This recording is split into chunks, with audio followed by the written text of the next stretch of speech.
Sir ඔබ තා අපිට ඩොලර්ස් වලින් account එකක් open කරන්න පුළුවන්. ඩොලර්ස් වලින් විතරක් නෙමේ පුතේ. ස්ටර්ලින් පවුන්ඩ් වලින්, යූරෝ වලින්, ඒ වගේම පිළිගත්තු ඕනම විදේශීය රටක සල්ලි වලින් අපිට account එකක් open කරන්න පුළුවන්. සර් එතකොට ඒක රට ඉන්න කට්ටියට හුඟක් වාසි නේද? ලංකාවේ පුරවැසියෙක් පුතේ රටක සේවය කරනවා නම් ඒ අයට ලැබෙන වැටුප, ඒගොල්ලන්ගේ ආදායම මේ වගේ account එකකට දැම්මනම් benefits වැඩි. ප්‍රධානම වාසිය තමයි මේ දවස්වල කතා කරන withholding tax එක ඒගොල්ලන්ගෙන් අය වෙන්නේ නැහැ. මේ account එකට විශේෂ නමක් කියනවා. අපි ඒ ගැන කතා කරමු. thank you sir. Thank you sir. ඔබ විදේශීය රටක සේවය කරන ශ්‍රී ලාංකිකයෙක්ද? සමහරවිට ඔබ විදේශීය රටක සේවය කරන ශ්‍රී ලාංකිකයෙක්ගේ ළඟම ඥාතියෙක් වෙන්න පුළුවන්. විදේශීය රටක සේවය කරලා බොහොම අමාරුවෙන් හම්බ කරගත්තු සල්ලි ටික වඩාත් ඵලදායීව යොදා ගන්න පුළුවන් ක්‍රමයක් තමයි විදේශීය මුදලකින් account එකක් open කරන එක අපේ රටේ. මේකට අපිට කියන්න පුළුවන් පෞද්ගලික විදේශ ව්‍යවහාර මුදල් ගිණුම්. අපි ඔක කියනවා PFC Personal Foreign Currency Account කියලා. මේකේ වාසි ගොඩක් තියෙනවා. ප්‍රධානම වාසිය තමයි අපි අර ඉස්සෙල්ලත් කතා කරා වගේ මේකට ලැබෙන පොලියට ඔයාගෙන් withholding tax එක අය කරන්නේ. ඒ වගේම තමයි මේ ලැබෙන මුදලට පොලිය එකතු වෙන්නේ විදේශීය මුදල් වලින්. ප්‍රතිලාභ ගණනාවක් තියෙනවා. අද දවසේ අපේ සාකච්ඡාව තමයි PFC account ගැන. ගොඩ දෙනෙක් මේ ගිණුම ගැන දන්නේ NRFC non resident foreign currency. ඔකට කිව්වා අනේවාසික විදේශ ව්‍යවහාර මුදල් ගිණුම. හැබැයි අද වෙනකොට මේ නම වෙනස් වෙලා තියෙනවා. ඇත්තටම තිබ්බොත් විදේශීය මුදලින් ආරම්භ කරන්න පුළුවන් ගිණුම් ගණනාවක් වෙනුවෙන් අද පැවැත්වෙන්නේ එක ගිණුමයි.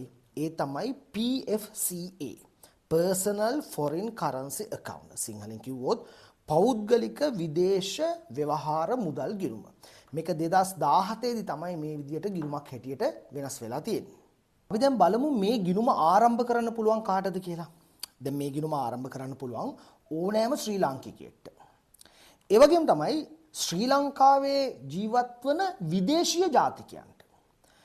ඊළඟට විදේශීය රටක සේවය කරන අපේ ශ්‍රී ලාංකිකයින්ට අද දවසේ මම වැඩියෙන්ම කතා කරන්නේ මෙන්න මේ අයට තියෙන අවශ්‍යතාවය පිළිබඳව.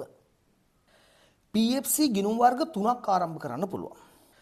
අද දවසේ අපේ ප්‍රධානම මාතෘකාව තමයි ශ්‍රී ලාංකිකයෙක් විදේශීය රටක සේවය කරනකොට එයාට මේ ගිණුම ආරම්භ කරන්න පුළුවන් කොහොමද කියලා. ඔබ හිතන්න ඉස්සෙල්ලාම විදේශගත වන කෙනෙක් කියලා. අන්න එයාට විදේශගත වෙන්න කලින් ලංකාවේ වාණිජ්‍ය බැංකුවකට ගිහිල්ලා මේ PFCA account එකක් ආරම්භ කරන්න පුළුවන්.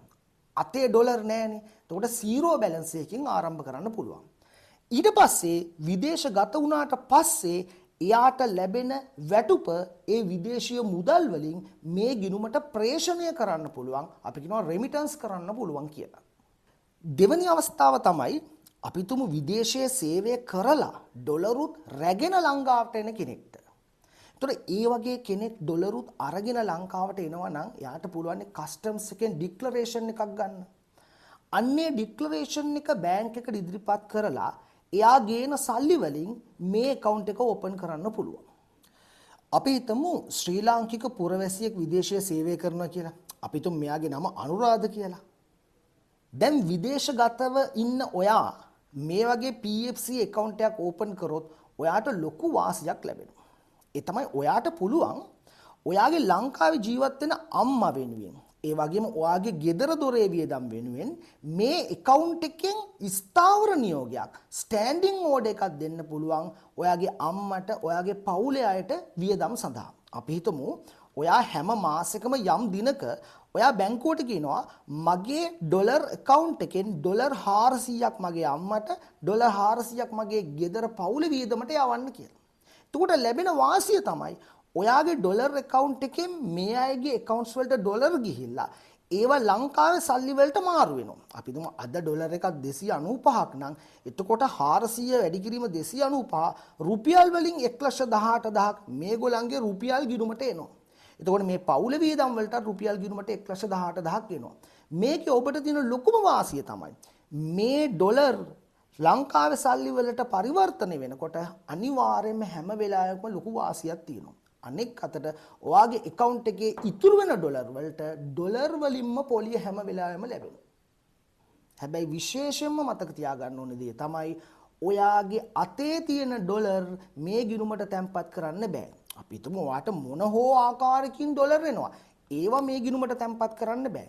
මේකේ තැන්පත් කරන්න පුළුවන් බැංකුවකින් බැංකුවකට ලැබෙන රෙමිටන්සස් විතරයි.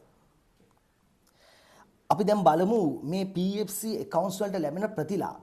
මම මේ කිහිපයක් සඳහන් කරන්නේ. මේ දවස්වල හැමෝටම තියෙන ප්‍රධානම ගැටලුව මෙතනින් විසඳෙනවා. මොකද්ද? withholding tax එක ආය කරන්නේ නැහැ. ඒ වගේම පොලිය ලැබෙන්නේ මම අර ඉස්සෙල්ලා කිව්වාගේ ඩොලර් වලින්මයි. ඒ වගේම තමයි ඉන්ටර්නැෂනල් පිළිගත්තු ඩෙබිට් කාඩ් එකක් ඔයාට ලැබෙනවා.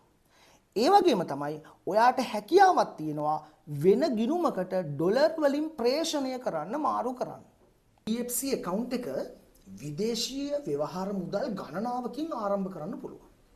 ඇමරිකානු ඩොලර්, ස්ටර්ලින් පවුම්, යූරෝ, ඕස්ට්‍රේලියානු ඩොලර්ස් මේ වගේ රටවල් ගණනාවක සල්ලි වලින් ආරම්භ කරන්න පුළුවන්. හැබැයි ගොඩක් වෙලාවට ලංකාවේ නම් ඇමරිකානු ඩොලර්ස් වලින් තමයි වැඩි දිනෙක ආරම්භ කරන්නේ. ඒකට හේතුවක් තියෙනවානේ. ශ්‍රී ලංකාවේ රුපියල් එක්ක බලද්දී ඇමරිකානු ඩොලරේ අගය එන්න ශක්තිමත් වෙනවා. එතකොට ඇමරිකානු ඩොලර්ස් ලංකාවේ රුපීස් වලට පරිවර්තනය කරනකොට ඔබට ලොකු මුදලක් ලැබෙනවා. ඒ කියන්නේ වාසියක් තියෙනවා. ඉතින් මම යෝජනා කරනවා ඔබට හැකියාවක් තියෙනවා නම් මේ ගිණුම ආරම්භ කරන්න. මේකෙන් ලැබෙන වාසි ගොඩයි. ස්තුතියි.